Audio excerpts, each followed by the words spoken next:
Good morning, everyone. I'd like to call this session of the Board of Revision to order and acknowledge that we are in Treaty 1 territory, the home and traditional lands of the Anishinaabe, Ojibwe, Innu, Cree, and Dakota peoples, and in the national homeland of the Red River Métis. Our drinking water comes from Shoal Lake 40 First Nation in Treaty 3 territory. Today on the panel with me are Randy V. Ray and Larry Robinson. My name is Mark Boreski, and I will be chairing it. The secretary today is Stephen Lunn. The assessor is Candace Wright, and we'll have a second assessor, Eric Gauthier. For the Zoom participants of the hearing, please note you are placed in the waiting room until your property is called upon. When it is your turn, you will be admitted into the meeting. Kindly follow along on the City of Winnipeg's Board of Revision YouTube channel for the hearing process. Once the host admits you into the hearing, please close or mute your YouTube player. You will then be permitted to speak with respect to your property. Once your hearing has concluded, you can leave the meeting. We will be hearing applications for revision of the assessment roll in accordance with the Municipal Assessment Act. The matters for which revision is requested have been described in each application, and we will limit discussion to those matters. The statements that are made at this hearing are sworn testimony, and anyone speaking to the matters must be sworn in. Be advised that comparisons of assessments of properties are not considered evidence of market value by the Board of Revision. The Board of Revision is appointed annually by Council and is independent of it and the City Administration. It makes its decisions on the basis of the evidence provided at this hearing and issues a written order that will be mailed to all parties as soon as possible. Please note that the Board's decisions with respect to an application may be appealed to the Manitoba Municipal Board if the matter pertains to assessed value or classification, or to the Court of King's Bench if the matter pertains to the application of exemptions from taxation. Should you wish to appeal, information on how to do so will be included with the Board's order. With respect to the hearing process, I will confirm the points of appeal with your property to be addressed with each applicant following the swearing in. We will then have the assessor's testimony, followed by questions that the applicant may have, and then the applicant's testimony followed by questions. Each side will have an opportunity to summarize if they wish. Once all of the evidence about an application has been brought forward, the applicant may leave. The process will repeat for each item on the docket today. The session will close after all the applications have been heard, and the Board will deliberate in private and make its decisions. You will receive the Board's decision by registered mail as soon as possible. As information, all public hearings are live streamed, recorded, and will be part of the public record. We'll be hearing items 1, 2, and 3 on our docket today. Mr. Lund, could you please affirm the assessors and the applicant's testimony? Madam Assessor, please state your full name. Candace Wright. You affirm that the evidence you're about to give at this hearing is the truth, the whole truth, and nothing but the truth? Yes, I do. Thank you. And Mr. Applicant, if you please stand. Please state your full name. And Russell. Do you affirm that the evidence you're about to give at this hearing is the truth, the whole truth, and nothing but the truth? I do. Thank you. Be seated. All right, so the first item on our docket today is 659 Coventry Road. Did I hear your name is Mr. Russell? Is that correct? Russell. Yes. My apologies for detaining you. We will begin with the assessor's evidence. So, Ms. Wright, could we please have your presentation? Sure, thank you. The subject property is roll number 0100-592-0100. This is 659 Coventry Road. It is a two-story house located in the Eric Coy neighborhood in Charleswood. The year built was 2019. The living area is 2,688 square feet. There is a full basement with basement finish. There are 2 full bathrooms, 2 half bathrooms, and 2 showers. There is central air, 1 fireplace, and an attached garage. The lot size is 7,329 square feet, and there are some land influences on the property that include light traffic, a bus route with a bus stop, and it's located on an external corner. The current 2023 assessment is $789,000, which works out to $293.53 per square foot. The most recent sale on the property was back in 2015, and that was a sale for the land at $156,000. Now I have 4 comparable properties here that are all 2 stories located in Charleswood. The specific neighborhoods are Varsity View, Betsworth, and Eric Coy. The subject property is an infill house located on a street that has older homes. So I did my best to look for sales of other infill properties. So my comparables 1 and 3 are also infills, but the comparables 2 and 4 are from the newer subdivision of Scotswood Meadows. And that was just due to lack of sales of infill properties in the area. The year built from these comparables ranges from 2018 to 2020. The living area ranges from 1,885 square feet to 2,248 square feet. All have full basements. Comparable 3 does not have basement finish. And I did note an error after I submitted my evidence. So comparable 4 actually should have an unfinished basement. The basement was finished after the sale, so our records were incorrect. So I would just request that you change the basement finish to no for comparable number 4. The bathroom count for these properties ranges from 2.5 to 4.5. All comparables have central air, 1 fireplace, and attached garages. The lot size ranges from 5,964 square feet to 12,726 square feet. Now the sale price on these properties ranges from $629,800 to $750,000. That's been time adjusted to a range from $673,300 to $810,300. And that gives us a time adjusted sale price per square foot ranging from $327 to $387.16. So based on the sales of these comparables, I do feel that the current 2023 assessment of the subject property is supported by market evidence. Thank you. Thank you very much. Mr. Russell, do you have questions about this information that has been provided by the assessor? Yes, I have a few.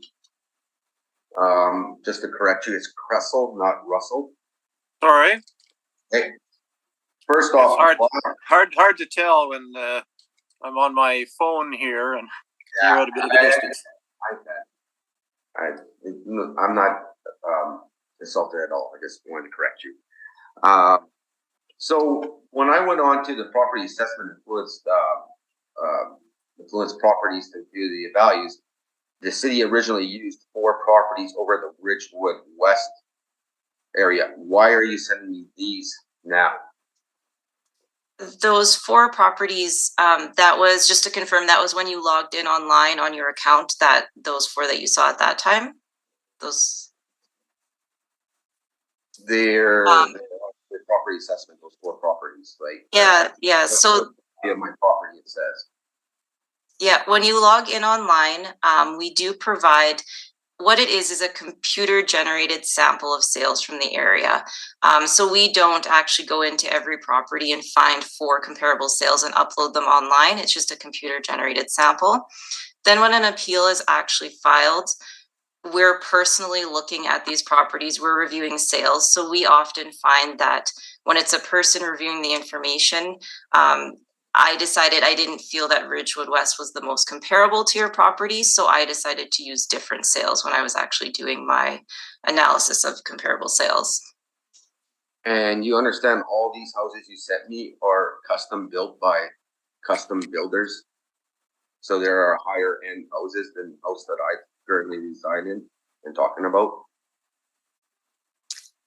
Sure. I mean, there are a variety of builders, and I mean, like I said, the Scotswood Drive properties I feel would be less comparable because they are located in a new subdivision. I am aware, especially comparable 4, I believe, was actually a show home. So yes, I would agree with that. We need to review comparable sales to come up with our assessment. So like I said, I did my best to look for infill properties, which would be my comparables 1 and 3.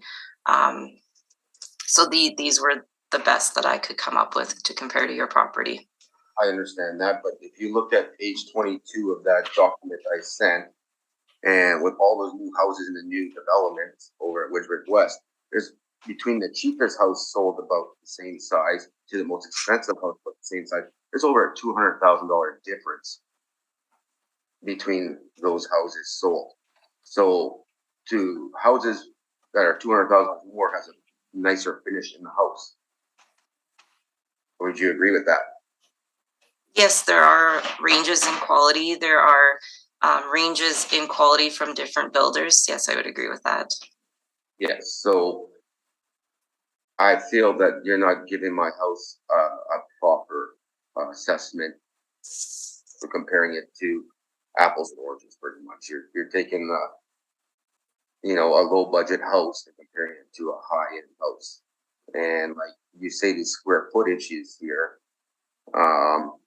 Like it, just to put perspective, I sold a little house in Charleswood at 309 for 864, which is $360 a square foot. So the smaller the house, the more the cost per square foot is going to go up because you got all your major expenses now being dispersed over a whole house. Sir, could you frame this as questions about her information at this point, and then you can provide this information during your evidence presentation. Okay. Yeah. So, knowing everything we just talked about the difference between a low-end house and a high-end house, do you feel it's fair to go down to square footages and try and compare it to my square footage of my house, even though these houses are a different size of house? Like I said, I mean, best case scenario, I would have found a house that sold that's exactly like yours, exactly the same year built, same size. That didn't exist close to our reference date. The market, I agree, the market does show that as the living area increases, the price per square foot tends to decrease. Your house is larger than all of our comparables, and the price per square foot is less than $300, and the comparables range from $327 to $387. So it is my evidence is showing that trend, that because your house is larger, it is assessed at a lower price per square foot. Okay. I don't have any more questions at this time. Thank you. Mr. V-Ray, do you have questions? Yeah, to Ms. Candace. Have you visited the property? No, I have not personally been to the property. Okay, no further questions. Mr. Robinson. I have no questions at this time. Thank you. So, Ms. Wright, we've been talking about these comparables, and they are all smaller than the subject. Yeah. So you're saying that's why the price per square foot is going to be different than the comparables. It's going to be lower. Mm-hmm. How do you square what the applicant is saying, though, about quality? What do you know beyond what's on this page about the quality in these properties? I assume you haven't inspected any of them. You didn't inspect the subject, so you probably haven't inspected them. But how do we get a sense of whether there is a quality difference between his and these comps that would have to balance off that square footage difference? No, as you said, I have not personally inspected the comparable properties. They all did sell on MLS, so I was able to look at those listings to take a look at the comparable properties. Another thing I do look at is the builder. So my first comparable at 3436 Parkin, I couldn't determine what builder it was or if it was a self-built property. That one I'm actually not too sure on. My comparable 3 was built by Morrison Homes, and as I already mentioned, the comparable 4, I do recognize that it is likely of a higher quality. It was, I believe, a show home for Scotswood Meadows, so I would agree that comparable 4 for sure would be a higher quality than the subject property. Okay. Then with respect to location, you said that the ones that are on Scotswood are in a newer subdivision, but is there Anything about their location? Is that the rail line that is adjacent to them? Is that a detraction at all from those relative to your other comparables on the subject?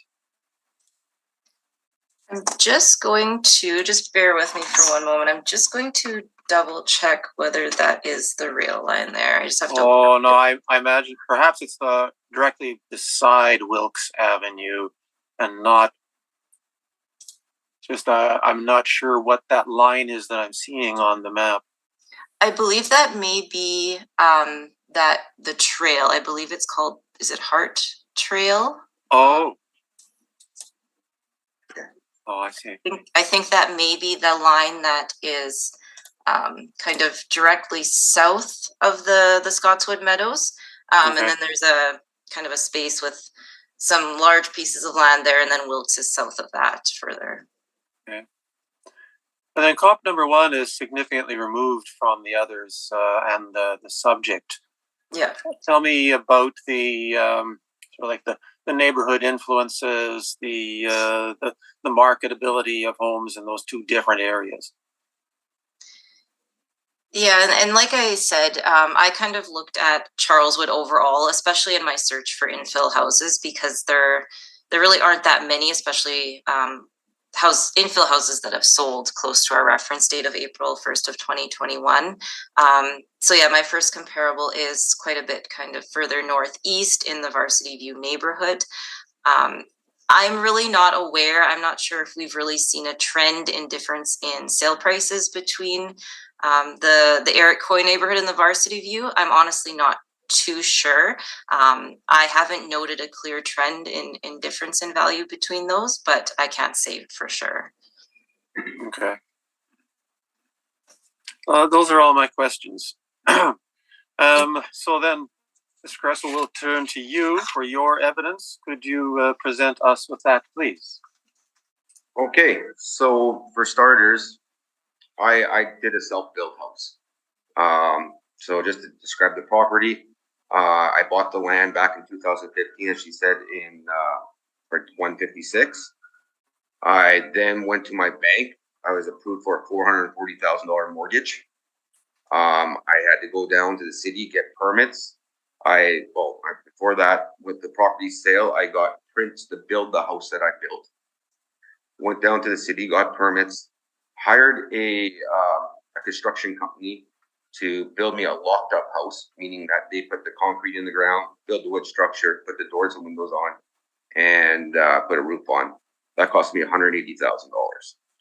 I then went and bought about $20,000 worth of power tools, and I have no experience in house building. I did a lot of it by just researching on the internet and YouTube, and I went at it and built my own house. And I did it all for under $550. And it was a shoestring budget, but with careful shopping between Costco and Rona and a few other places, I was able to accomplish that.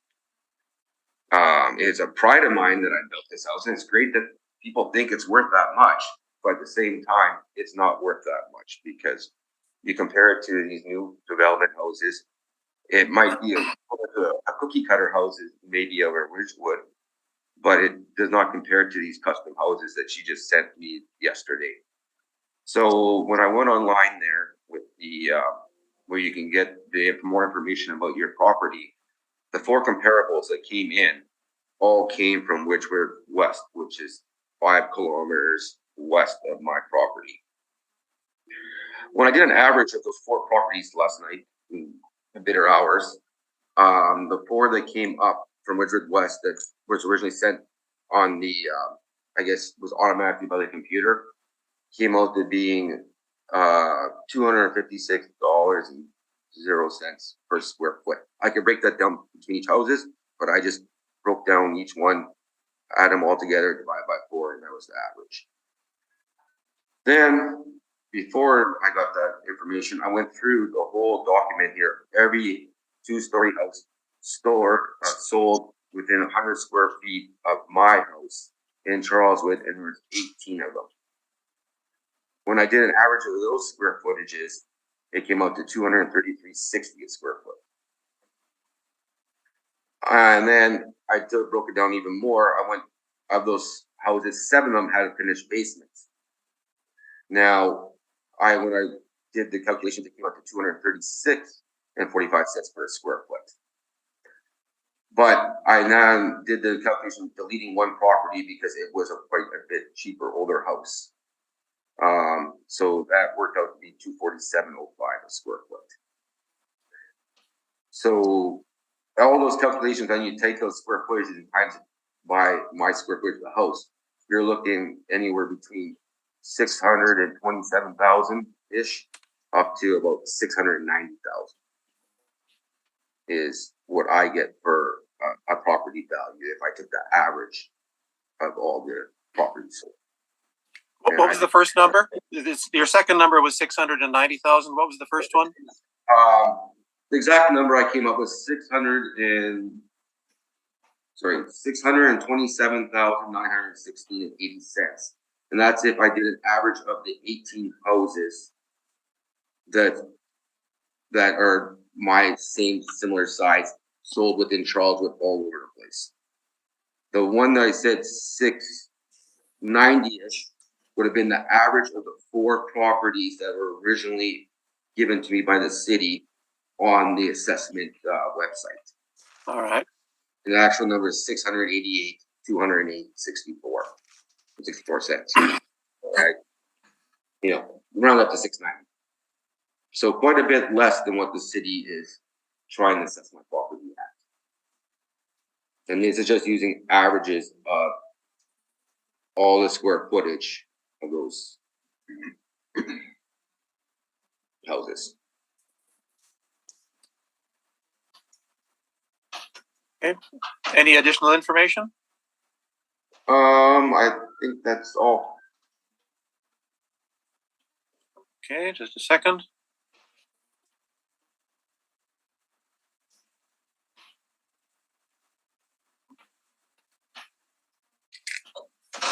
Ms. Wright, do you have questions? Yeah, I believe I just have one question. So I did take a look at the sales that you submitted and highlighted on the sales book. So thank you for submitting those. And I do see that most of them, like we've kind of gone over, most of them are the newer ones are in the newer subdivisions. I did notice that a few of the comparables you had highlighted. So 11 Great Elm Cove was built in '94. 27 Robindale was built in 1946, and 203 Mayfield was built in 1990. So I'm just wondering, do you feel that difference in age compared to your house built in 2019 would affect the market value of the property? A little bit, but not a lot. It's not like a car where it depreciates in value. A house, you walk into it, it could be built in 1994, fully remodeled, and it'll look like a house that's built in 2002. So without knowing what's in there exactly, you cannot discharge that. Okay, so are you aware of whether these houses have been remodeled or not? I am not aware at all. Okay, thank you. I have no other questions. Thank you. Thank you. Mr. V-Ray, questions? Yes, thank you for your evidence submitted. I think you're being honest of what you spend on your house. Do you know how much, if you're going to sell your house now, how much do you think it'll be worth? My guesstimation is probably about the 700 mark. I'm sorry, what was that amount? 700,000. Okay. Sorry, this is the microphone. Thank you. Yeah.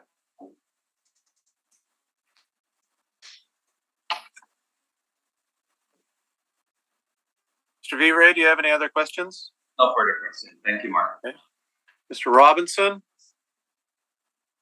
No further questions. My question was answered. Thank you.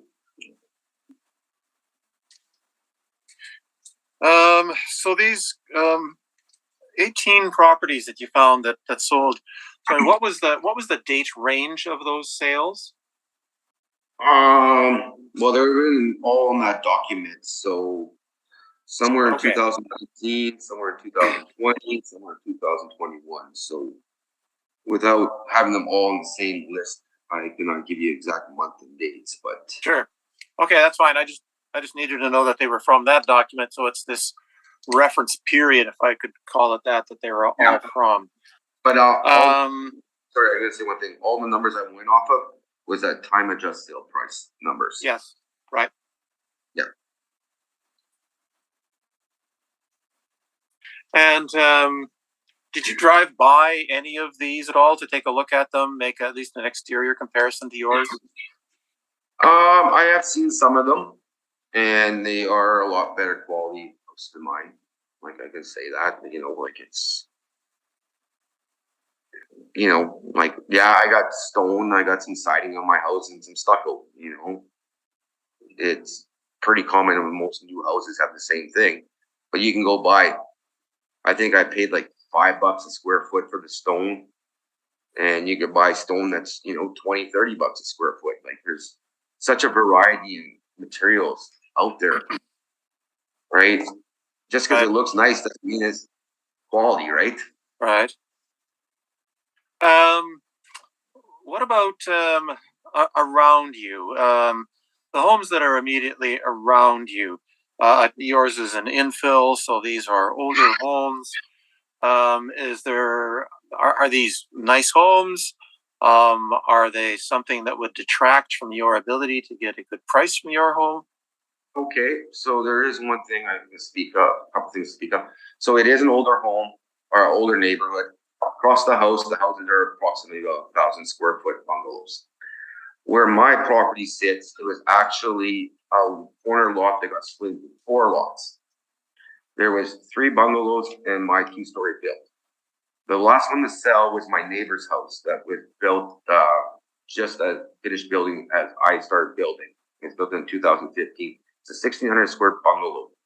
It went up for sale just before COVID, and they put it up for $540 and ended up selling down at $450.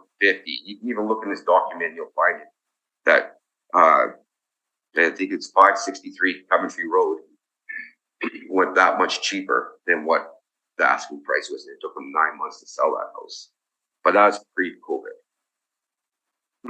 Right. About a 1,600 square foot house bungalow. Okay. Are you on the paved or unpaved street? Unpaved. They're the Unpaved. On the oil rock kind of thing. Where they put the oil down, they put the rock on it. Yes. The oil, they roll over it, and I have ditches too. Do you have any drainage issues, either on your lot or in the ditches going past your lot? Any flooding? The ditches do hold water for quite a bit if there's a heavy downpour. Okay. That gives me a slightly better idea. Thank you very much. Okay, so that finishes my questions. Ms. Wright, do you need a summation?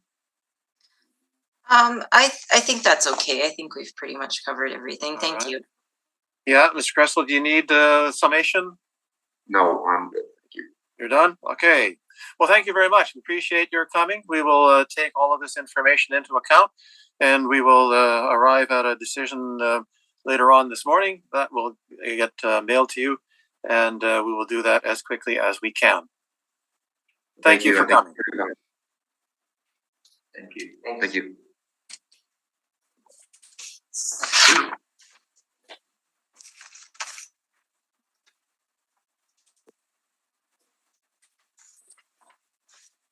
Stephen, our next item on the docket is 1447 St. Anne's.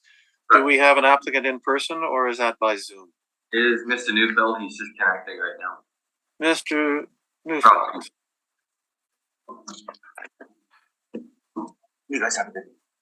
Thank you.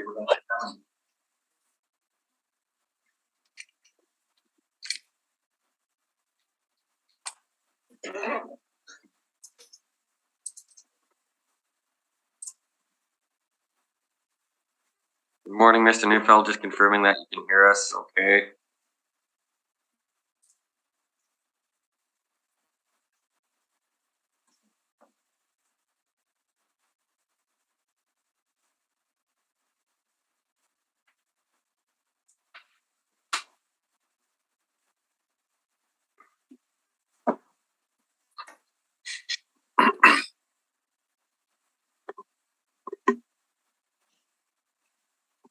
Morning, Mr. Neufeld. Just want to confirm that you can hear us and that your microphone's working.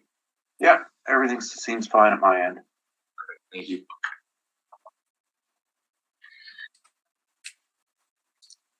All right, in that case, Mr. Lund, could you swear in Mr. Neufeld?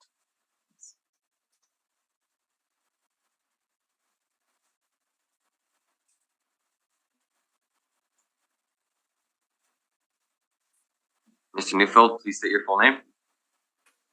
Rocky Neufeld? You affirm that the evidence you're about to give at this hearing is the truth, the whole truth, and nothing but the truth? Yes, I do. Thank you. And we have the same assessor? Yes. All right. In that case, Ms. Wright, could you begin? Thank you. The subject property is roll number 0800-5851-500. This is 1447 St. Anne's Road, located in the St. Vital Perimeter South neighborhood. This property is currently improved with a 4-level split style of house built in 1975 with an effective year built of 1985. The living area is 2,573 square feet. There is a full basement with basement finish, 2 full bathrooms, 2 half bathrooms, and 2 showers. There is central air and 1 fireplace and a detached garage. The lot size is 392,007 square feet. There are several influences on the property, including light traffic, no sewer, no water, and it is adjacent to the Seine River. The current 2023 assessment is $793,000, which works out to $308.20 per square foot. The most recent sale on the property was in October of 2018 for $1.4 million. Prior to that, it also sold in 2014 for $750,000. Now, I do have some comparable properties here, but I just thought I would mention first that there is a subdivision that has been approved by council in September of 2022 on this property, as well as, I believe recently, a demolition permit for the house has been applied for. I don't believe it's actually been issued yet. So because there are several changes pending on this property that would result in supplementary assessment notices being issued, I am requesting that the assessment be confirmed for now. And then when these changes go through, it will be reevaluated at that time. Have you discussed this with Mr. Neufeld prior to the hearing? I did discuss it with Ayrton Neufeld. And my impression from that discussion was that they would be looking to confirm the assessment as well. Is that correct, Mr. Neufeld?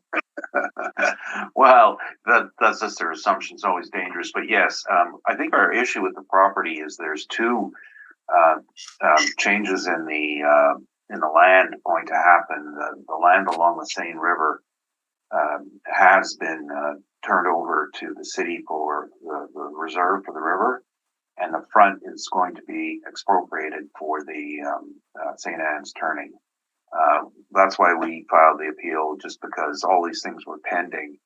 If we know the supplemental is going to be coming out in advance, or will take into account the 2023 rule, I think the assessor's right. Let's just wait for the supplementals, because that would probably address our value issues. You know, we knew the land was going away, so if they're going to process it, great. All right. Seems reasonable. Panel members, are you all right then with us, just since we won't be getting any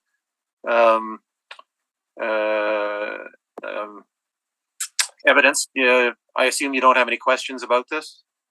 Yeah. Am I correct? Yes. All right. Okay. In that case, we will then pass on to the third item on the docket, which is 139 Bourbank. And Mr. Neufeld, you're taking care of this one as well, is that correct? That's correct. Okay. In that case, Ms. Wright, when you are ready, could we have this one? Okay, thank you. The subject property is roll number 120-978-06960. This is 139 Bourbank Street, located in the Wellington Crescent neighborhood. This was a 2-story house built in 2021. The living area is 1,842 square feet. There is a full basement with basement finish. There are 2 full bathrooms, 2 half bathrooms, and 1 shower. There is central air, 1 fireplace, and a detached garage. The lot size is 3,000 square feet. The current 2023 assessment is $873,000, which works out to $473.94 per square foot. The most recent sale was in 2018. That was a land sale only for $165,000. Now I have 3 comparable properties here that are all 2 stories located in the Wellington Crescent neighborhood. The year built ranges from 2005 to 2020. The living area ranges from 1,825 square feet to 2,236 square feet. All comparables have full basement with basement finish. Bathroom count ranges from 2.5 to 3.5. All have central air, 1 fireplace. Comparable 1 has a detached garage. Comparables 2 and 3 have attached garages, and comparable 3 does have a sunroom. The lot size for these properties ranges from 2,999 square feet to 4,236 square feet. Now the sales of these properties ranges from $760,000 to $826,000. That's been time adjusted to a range from $823,100 to $894,600.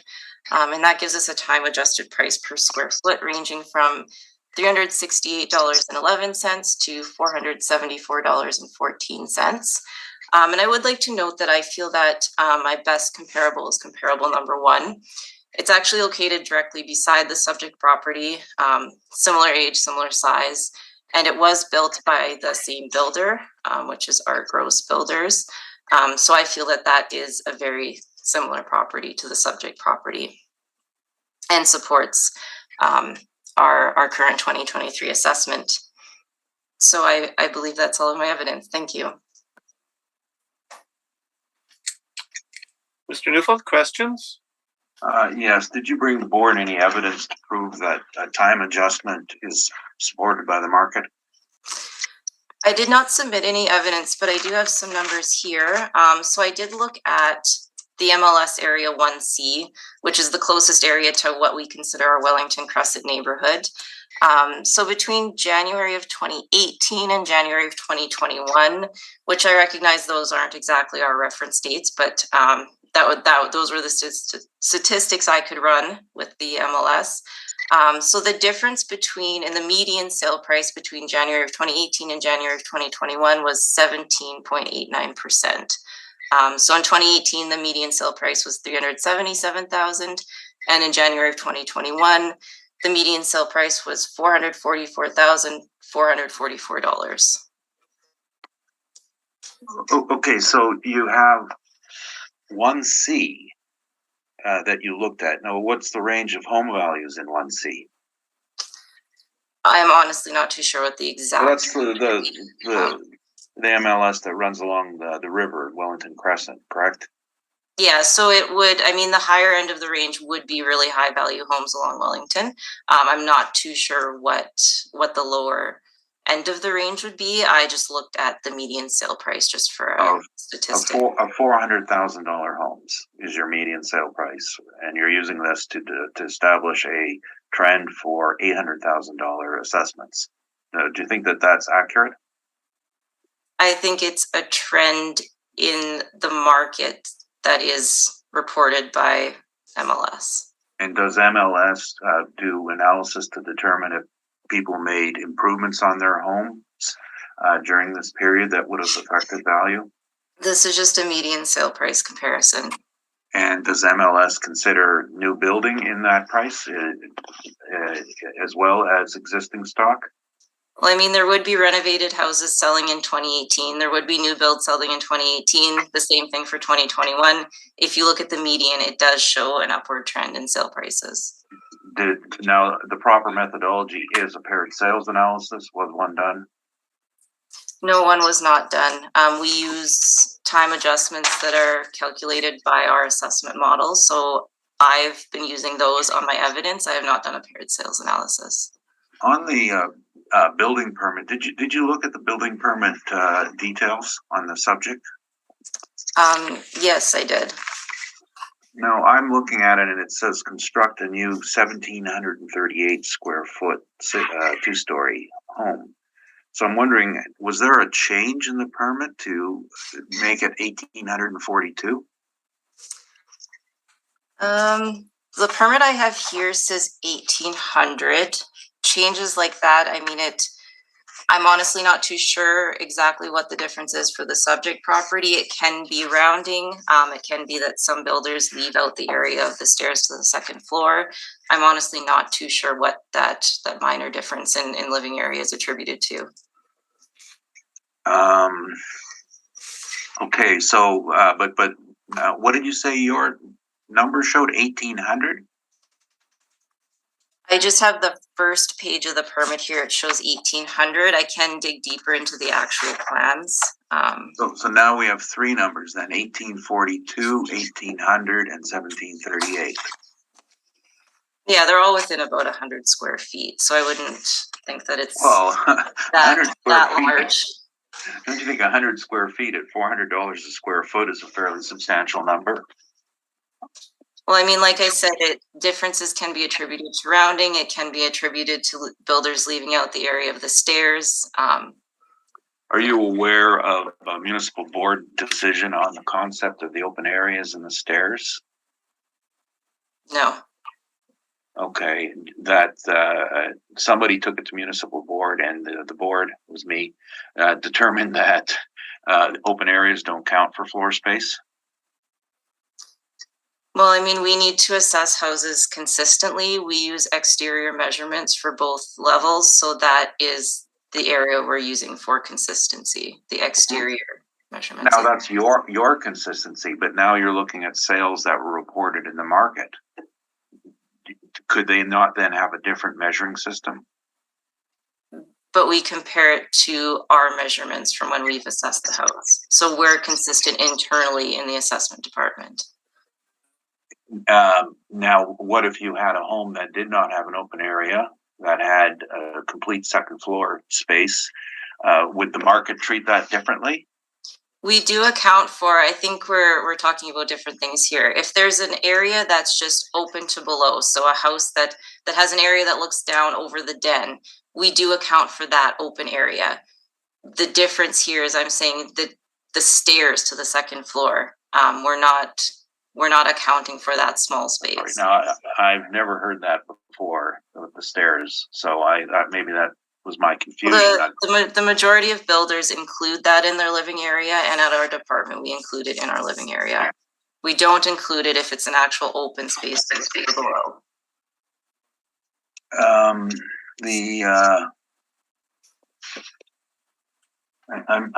your comparable that you said you thought was the best is 137.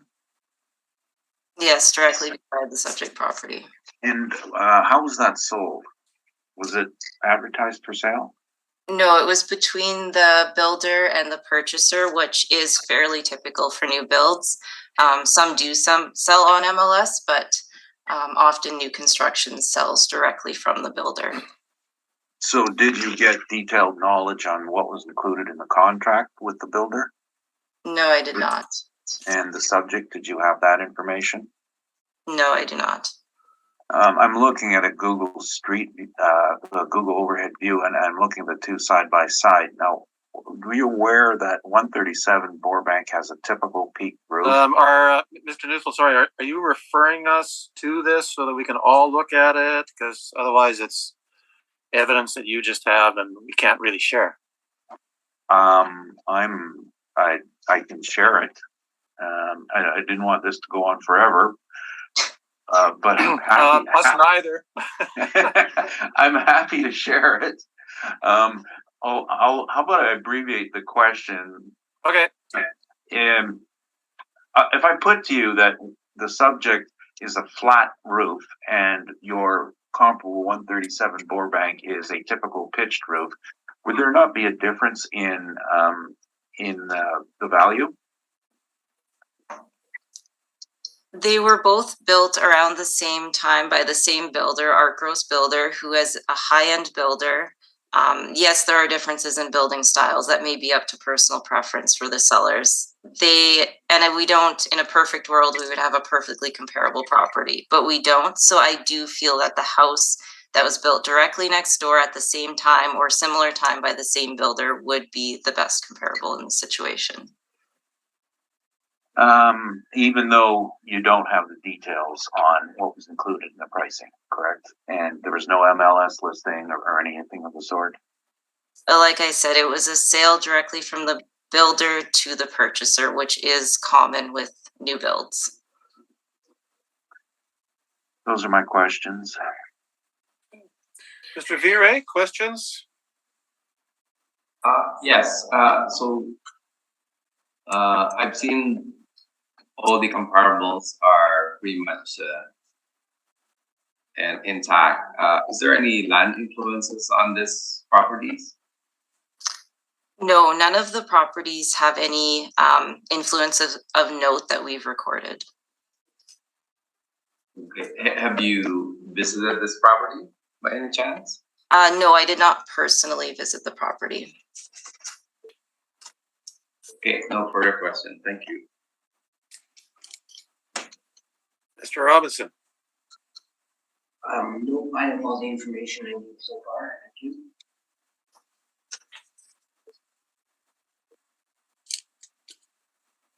So I'm looking at your aerial photo, is right?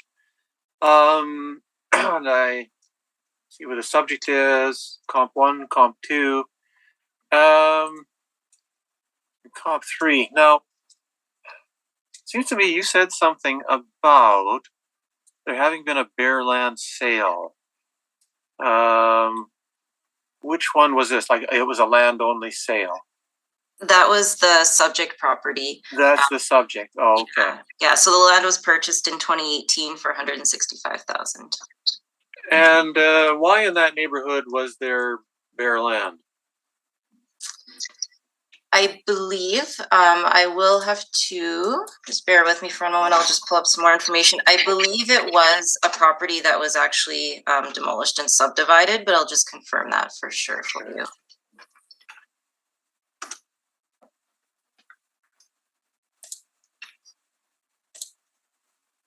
Yeah. So there likely was an older house on the site that was demolished, and the lot was subdivided into these narrower 3,000 square foot lots. Okay. And so those the width of those two lots. I'm looking up and down that street, and there are certainly others about the same width, aren't there? There are. Is that typical of that street, but not as you go east? I mean, in the area, I think it kind of depends on if there's a similar situation where with the subject property where it's been subdivided, those also obviously would be narrower lots. If you go further east, it may just depend on whether these subdivisions are occurring or not. Obviously, older lots that haven't been subdivided are typically larger. My comparables 1 and 2 do have basically, I mean, comparable 2 is 1 square foot smaller, but they're basically the same size of lots. So there's those narrower lots that have been subdivided. Mm-hmm. What about the character of that street in Borebank? Are the homes up and down that street any different than Cambridge, Cordova, etc.? I wouldn't say there's a difference that you can attribute to the street. There are obviously a mix of houses. There are the older character houses that are still standing. Some may have been renovated, some not. And then there are these infill properties. So it is a mix of house styles in the area. Okay. Am I right in understanding that River Heights is rather notorious for foundation issues? Yeah, it is known in the area. Have any of these suffered problems with foundations? I mean, obviously, some of these are very new subject and the one beside it, but the others, there have been foundation issues with them? Not that I'm aware of. Like you had said, I would think on houses this new, I know my comparable number 3 is a bit older from 2005. I would think there likely hasn't been, but I can't say for sure. I'm not aware of any foundation issues with any of the comparables. Okay. You don't have photos here. Photos are, I must say, very valuable. The subject is flat roofed. Is that correct? I believe so, yes. And the one beside it, built by the same builder, roughly the same time. That one is a pitched roof. Is there any advantage or disadvantage in the market to having a flat roofed home? Like, how is this an ultra modern looking house and very cubic? Consequently, a flat roof really suits it. Or tell me more about it and what the market thinks of flat roofed homes in Winnipeg. Sorry, just to clarify, so I did confirm with the aerial mapping. So it's actually the comparable, the 137 Borbank is the one with the flat roof. The subject does not have a flat. Okay, I see. Okay. And as for, yeah, there are differences with a flat and a pitched roof. I haven't done an analysis on whether you could find a trend in the market for sale prices with the different roof styles. So I'm honestly not too sure whether people are paying different prices for the style of roof. Okay. Oh, and what is the frontage of this lot? I don't have an exact number. It is a narrow lot. Okay. All right, that's all my questions. Mr. Neufeld, could we have your evidence? Yes, and I did send in the picture of the aerial view, but I think it's been agreed to that there's a roof difference, so probably no point to beating that to death. This our workup was sent in a while back, and the hearing was adjourned, and I didn't prepare this myself, but I just looked at it after the fact, and I wouldn't have done it this way. Essentially, when I look at the sales that have been presented to the board, we had seen 95 Borbank because it went through MLS, and I've given you the maybe. Sorry, Mr. to interrupt, Mr. Neufeld, but this is a bit of a familiar pattern here. I'm seeing on our docket and the agenda information, there appear to be 2 applicant submissions on this, and there's an applicant rebuttal. Is that with respect to this property? The rebuttal was just yeah, I said just the rebuttal I just sent in, but I don't think it's pertinent anymore. It's been discussed and agreed to. But yes, there were 2 submissions. One was the valuation, and the other was the sale documentation. Oh, okay. So you're going to be referring to both? Yes, I am.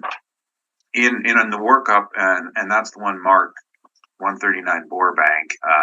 It's a single page, and it shows the assessment workup from the website and a summary of sales reviewed at the bottom of the page. And the person who prepared it just did an average. Then when you look at the document marked 139 Borbank sales, there's the background information. And sorry, now which one is? It's a 6-page document that has MLS information on each of these sales. Just a minute.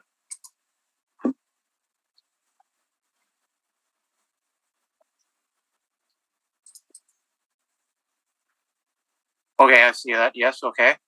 Okay, so these are the sales that were first looked, and what the office originally did was the same thing the assessor referred to, was we looked in 1C. And 1C is an MLS area that extends from the Assiniboine River south to Grosvenor. I forgot the name of the streets, but it contains a wide range of homes. And when they did their search, they put 2-story 1,700 to 1,900 square foot homes, and then we just reported them all. When I look and see this, I would say that the area represented that we should be looking at for sales would be the areas north of Academy, south of Wellington. And that's where you're going to find the best market example of a property of this type, because it is a different type of zoning. And when you look at my sales, our sales, that they don't. We only really had one that was in that particular area, and that was 95 Borebank. The rest were the lower end sales were all. Oh, sorry, 113 Lanark. No, that's not in there. The rest are well south of Academy. As a result, it would change our concept in the opinion of value substantially. So just so I understand, you're saying this document that has 6 MLS listings, Yeah, was done early on in your analysis, and it actually only contains one property in the area that you think is the preferable area to look for comps in? Am I understanding this? yes, that's Okay. correct. All right, I got you. And we never had access to 137 Borebank because it was not exposed to the market. So I really don't think much weight can be put on that sale. So if I were focusing on a sale that met the requirements of market value, I think 95 is the best, because it was. You can see we have the listing there for you, and it was exposed to the market. It had an adequate time to be sold. It was a builder's. No, sorry, I'm looking at a different one here.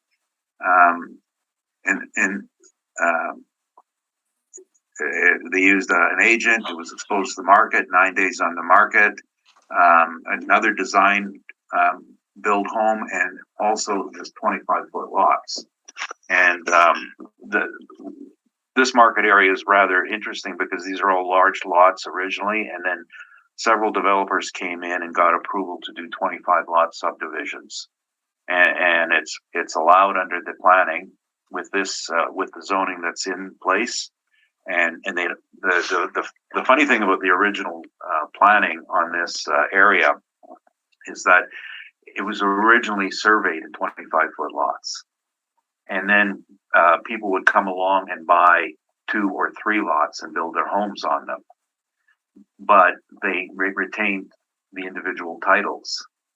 So the need for subdivision was sort of circumvented. You had a legal lot, so you could put up a 25-foot home. Not desirable for a lot of the neighbors, but it's, there was a lot of activity. Like I said, so we did have 95 Borebank. If I had known more about 137, I would have probably liked to have seen the sale documentation. But it is a builder's home, so we don't know how many extras were included in there. Whereas if you look at an MLS sale, it tells you what's included in there, and then you know that you're not dealing with something that you can't actually try to verify. And incidentally, if you look at the 95 Borebank listing, it did sell with its appliances as well, and gourmet kitchen, fully equipped gourmet kitchen with top of the line appliances. Now, appliances are not accessible, but they're often included in sale prices. So it's something that we rarely ever adjust for, but it is a factor when you start thinking about the nature of value. In terms of adjustments for time, every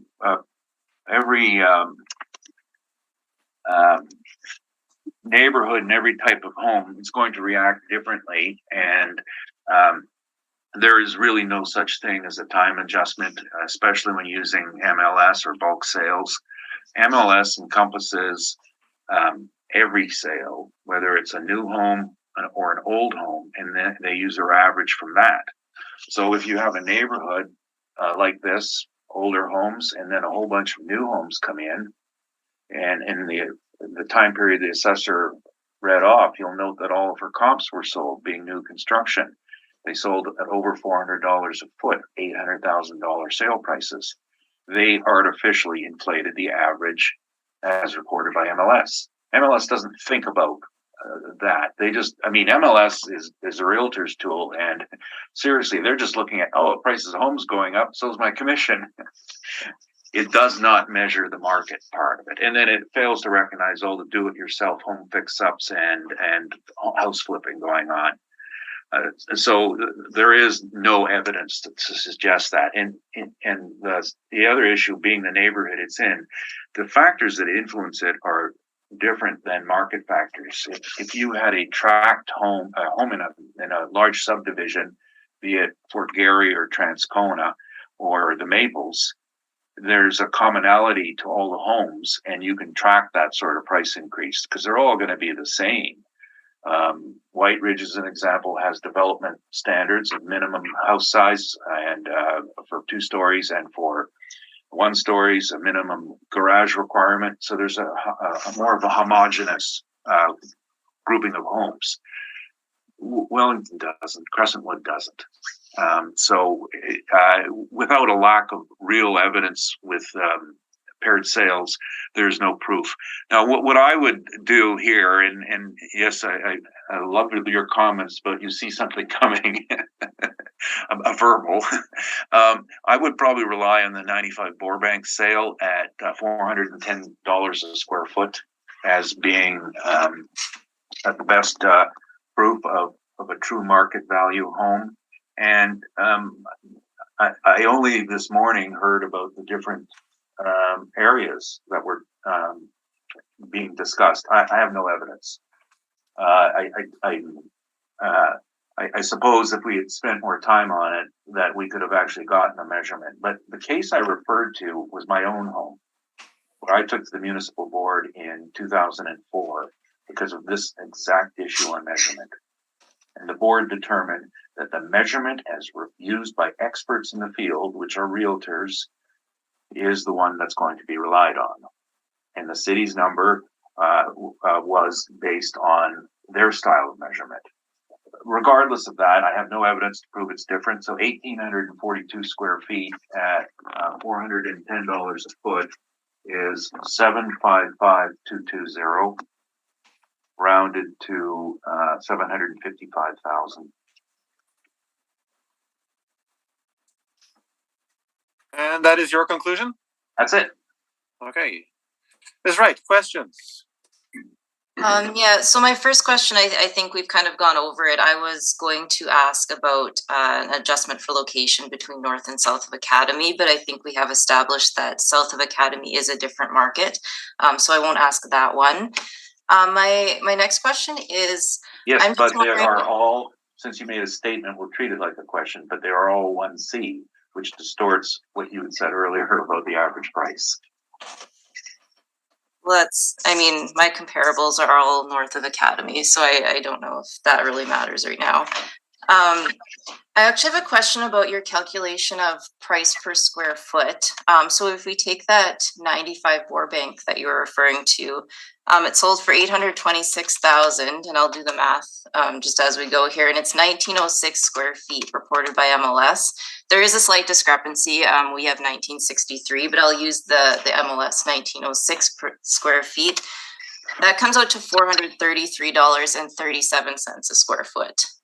So I'm just wondering where you came up with the $410 per square foot. Let me just look that up here. I was just reading off our information here, which we ran. It was like right off the Excel spreadsheet. And if you're right, you're right. I don't have a problem. 826,000 was the sale, and we both have that 826 and 1906. Yeah, I see that.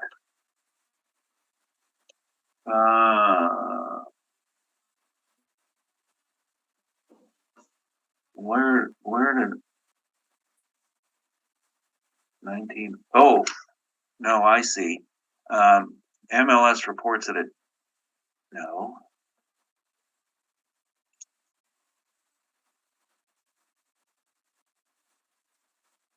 Okay, I see the math error. You're correct. $433 a square foot. That changes my value to 797,586. Rounded to 798,000.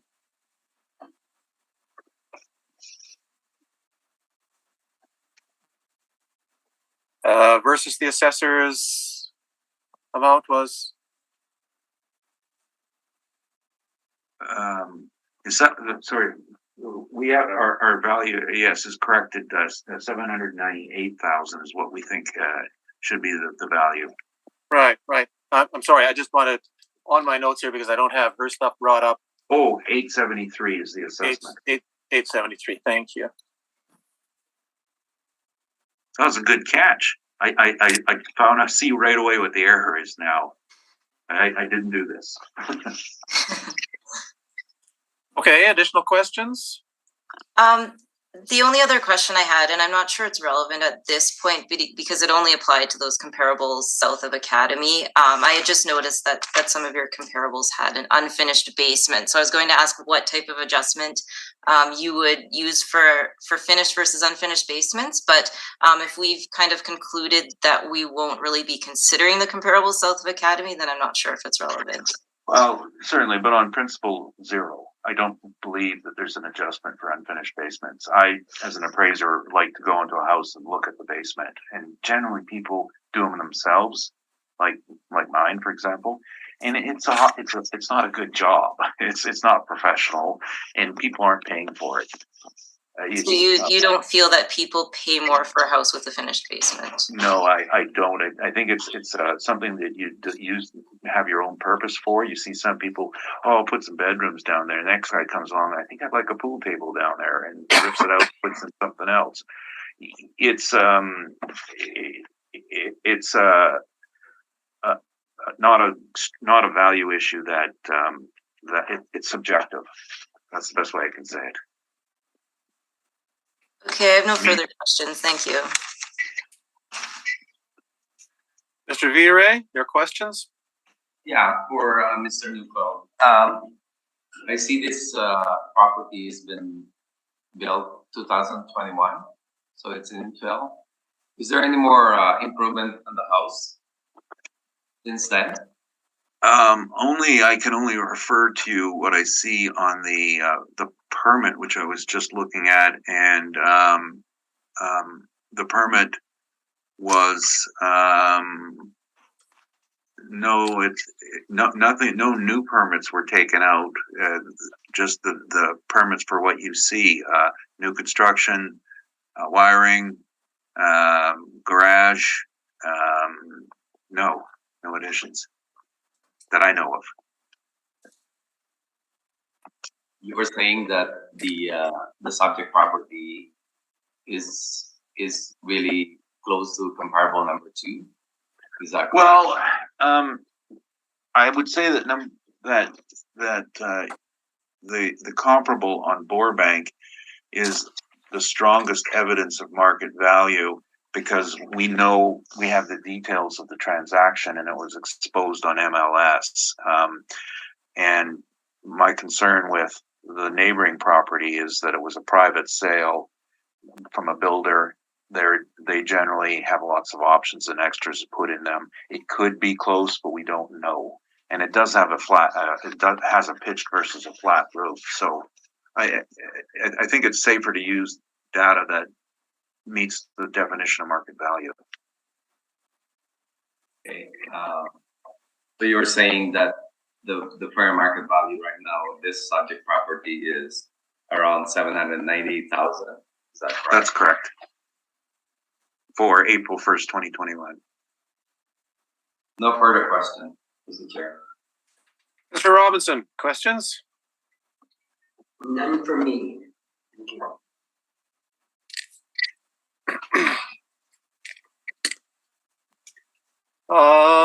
You don't have a map, so I need to go back to the assessor's map. 95 Burbank is one of her comps. And you're saying that that is the best one to rely upon. Again, tell me again what your rationale was for using that one. It was on the market, et cetera, et cetera.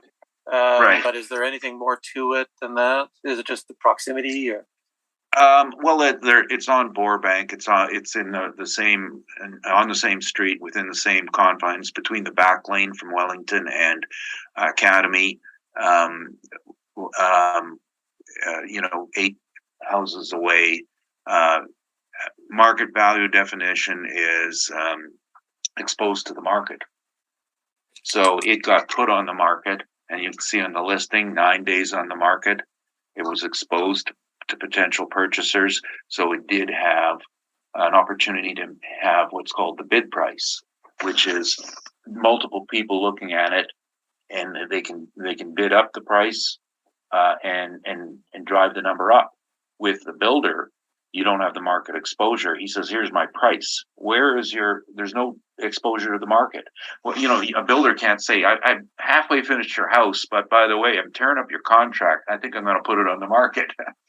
That doesn't happen. We don't know. So it's a cost approach. It's not a sales comparison approach. And then now there are builders who put their homes on the market, and that would be proper exposure. You know anything about the negotiation of the price between the buyer and the builder? Was a realtor involved? On for which property? For the subject. For the subject. Oh no, for the subject. No. I mean, the truth of the matter is, her father lives on Wellington, a few blocks away, and she wanted a house nearby, and they found the lot, and I engaged a builder. The same builder who built her father's house. I see. So you don't know anything though about whether that was a substantially negotiated price, or was a realtor hired to negotiate the price or anything like that? No, absolutely not. No, if there had been, they would have probably called me. Could have been clients. Her grandfather's been my second client ever, going back 25 years. So no, this was just they found a lot and engaged a builder. So there's no exposure to the market, other than the land sale. Other than the land sale, sale that was on the market. That's how the buyer came across it. Well, I probably have the answer to that here. So that would be something Burbank.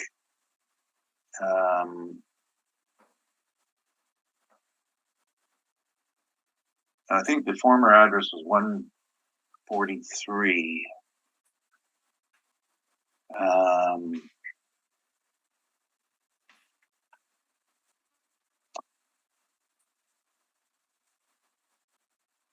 I don't. I have this about 75 Burbank sales that I just looked up. I don't see anything else for on the market in that area. Okay. Well, there's 147. Oh, that's not it. But what was the date of sale on that though? It's Assessor's got that number here. August 2018. Yeah, that's in my search parameters. So it may not have been exposed to the market. Oh, sorry. The original purchase of the house that was on there. And who made that original purchase? Did the owner of the subject that we're dealing with today actually buy that lot with a house on it, tear that down, do the subdivision, get a builder in to do 2 houses? What was the history there? Let me just see if I've got that.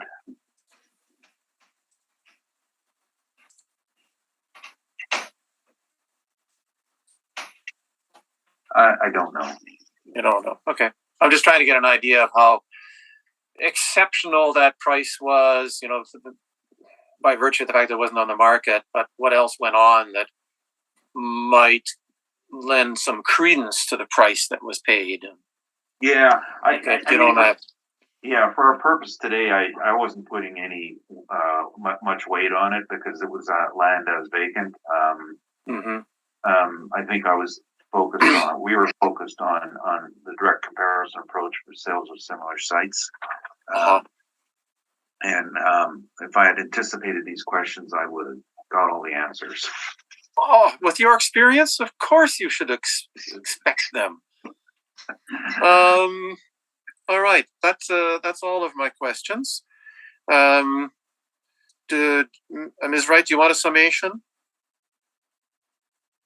I mean, yeah, I guess to summarize it, it looks like we do agree on the one comparable, that 95 Borbank.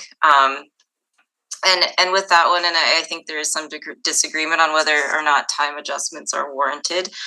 We are using a time adjusted sale price. So, I mean, I would say even considering that one comparable at 95 Borbank, our time adjusted sale price is $894,600.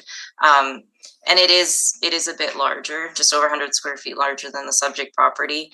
And I mean, there has been some discussion of whether much weight should be given to that sale next door, 137 Borbank. I mean, I do recognize it was not listed on MLS. It was a sale from the builder, but it is a good comparable in terms of the characteristics. It's built by the same builder. It's similar age, similar size. So I still feel that our current assessment of $873,000 is supported. Thank you. Mr. Neufeld? Yes, nothing.